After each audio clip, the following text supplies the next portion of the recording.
భవన నిర్మాణ కార్మికుల సమస్య సార్. పాపం ఇవాళే భద్రాచలం కాడ 6 అంతస్తుల భవనం కూలిపోయిన ఘటనలో పాపం ఒక ఇద్దరు మేస్త్రీలు లోపలనే ఉన్నారు, ఇంకా కొంతమంది కార్మికులు కూడా ఉన్నట్టున్నారు సార్.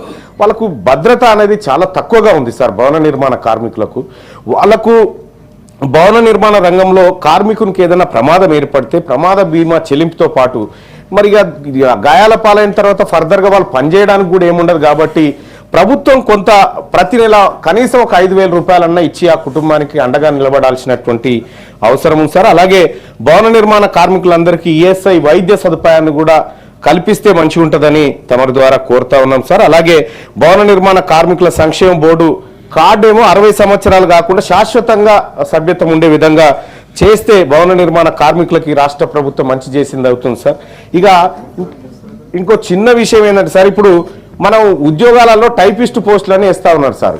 ఈ కాలంలో టైప్ రైటర్ ఎవరు వాడతలేరు సార్, అంతా కంప్యూటర్ వాడుతూ ఉన్నారు.